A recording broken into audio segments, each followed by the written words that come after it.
General management of maternal enuresis. നമ്മൾ കുഞ്ഞിനെ ഒരു കാരണവശാലും കുറ്റപ്പെടുത്താൻ പാടില്ല. ഫ്ലൂയിഡ് നമ്മൾ ഒരു കാരണവശാലും റെസ്ട്രിക്റ്റ് ചെയ്യാൻ പാടില്ല. ഒരു കുഞ്ഞിന് റൊട്ടീനായിട്ട് ആവശ്യമുള്ള കുടിക്കാനുള്ള വെള്ളം കൊച്ചിന് കുടിക്കാം.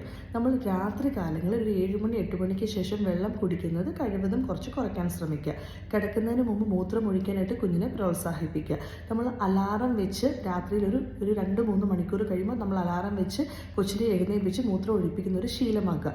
അത് പക്ഷേ ഒരു സ്ലോ പ്രോസസ്സാണ്. പതിയാണ് കുഞ്ഞിന് അതിനോട് ശീലമാകാൻ സാധിക്കുകയുള്ളൂ. Reward system, positive reinforcement. കുഞ്ഞ് ഇങ്ങനെ ഒരു ദിവസം മൂത്രം ഒഴിക്കാതിരുന്ന കൊച്ചിനൊരു സ്റ്റാർ ഇട്ട് കൊടുക്കുക. അങ്ങനെ സ്ലോലി കുഞ്ഞിന് മാനസികപരമായിട്ടൊരു പോസിറ്റീവ് റീഇൻഫോഴ്സ്മെൻറ്റ് ചെയ്ത് കൊടുക്കുക. ഇനി എന്തെങ്കിലും തരത്തിലുള്ള അണ്ടർലൈൻ അസുഖങ്ങൾ കൊച്ച് കാണിക്കുന്നുണ്ട്, കോൺസ്റ്റിപ്പേഷൻ ഉണ്ടെങ്കിൽ കോൺസ്റ്റിപ്പേഷൻ കറക്റ്റ് ചെയ്യാനുള്ള കാര്യങ്ങൾ ചെയ്യുക. എന്തെങ്കിലും തരത്തിലുള്ള മൂത്രത്തിൽ ഇൻഫെക്ഷൻ അല്ലെങ്കിൽ ഇൻഫെക്ഷൻ ചികിത്സിക്കാനുള്ള കാര്യങ്ങൾ ചെയ്യുക. അതല്ല കുഞ്ഞിന് സ്പൈനൽ സംബന്ധമായിട്ടോ നാഡി സംബന്ധമായിട്ടുള്ള ന്യൂറോളജിക്കൽ ഇഷ്യൂസ് എന്തെങ്കിലും ഉണ്ടെങ്കിൽ കൺസേൺഡ് ആയിട്ടുള്ള ഡോക്ടറെ കണ്ട് വേണ്ട കാര്യങ്ങൾ ചെയ്യുക. Thank you.